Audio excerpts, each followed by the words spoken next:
नमस्कार शिक्षक मित्रांनो, निपुण महाराष्ट्र कृती कार्यक्रमाअंतर्गत लेखन कौशल्यावर आधारित अध्ययन स्तर क्रमांक 15 4 ते 5 सोपे शब्द, जोडाक्षरयुक्त एक वाक्य, विरामचिन्हासह व आकलनासह योग्य गतीने लिहितो या स्तरावर आज आपण काही कृती बघणार आहोत। त्या कृतींची मालिका मी आज तुम्हाला इथे सांगणार आहे ती पुढीलप्रमाणे।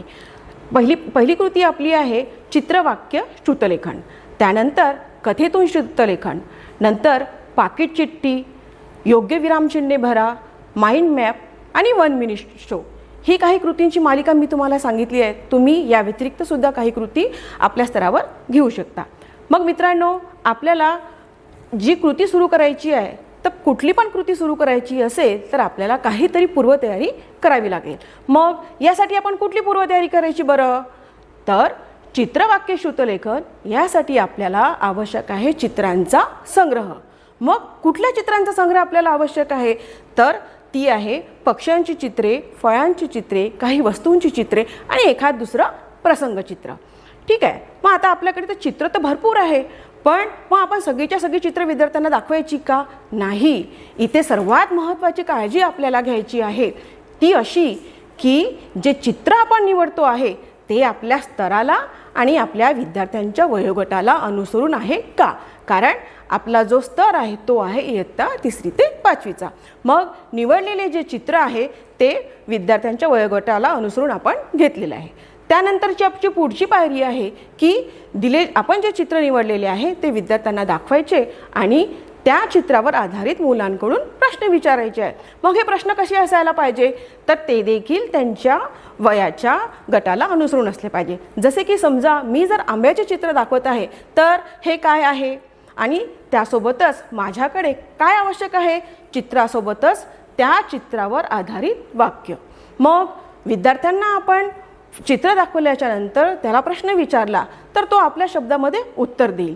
तर त्या चित्रावर 5-6 मुलांना जेव्हा आपण प्रश्न विचारू तर आपल्याकडे नक्कीच त्या शब्दांचा, त्या वाक्यांचा संग्रह होईल। तेव्हा आपली भूमिका तिथे काय असेल?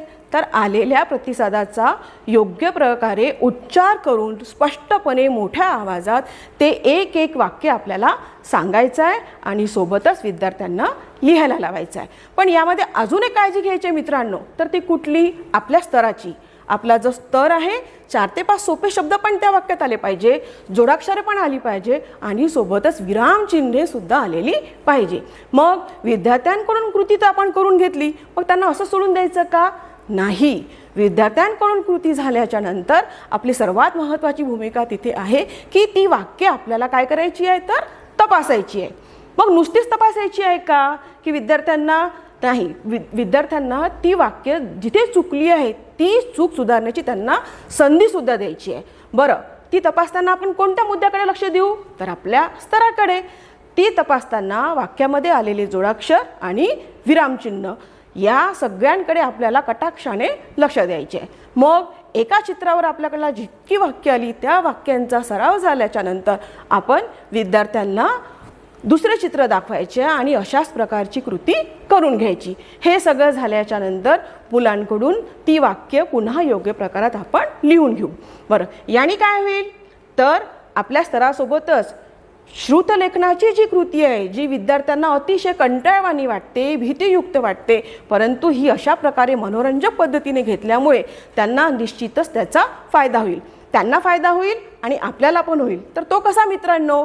तर आपण हा जो सर्वात महत्त्वाचा स्तर आहे आपला लेखनाचा आणि जो भाषिक कौशल्याचा सगळ्यात महत्त्वाचा भाग आहे, तर त्यामुळे श्रुतलेखन विद्यार्थ्यांचे सुधारेल आणि त्याच्यामध्ये भीती तर वाटणारच नाही, सोबतच मनोरंजक कृतीने हा प्रकारची कृती आपल्याला घेता येईल। तर चित्रवाक्य श्रुतलेखनासाठी आपल्याला अशा पद्धतीने पायऱ्याने आपण ही कृती घेणार आहोत आणि त्यासाठी आपल्याला अनेक प्रकारच्या चित्रांचा सोबतच चित्रावर आधारित स्तरानुसार वाक्यांचा संग्रह करणे सुद्धा आवश्यक आहे। तर अशा प्रकारे ही कृती आपल्याला टप्प्याटप्प्याने घेता येईल। धन्यवाद।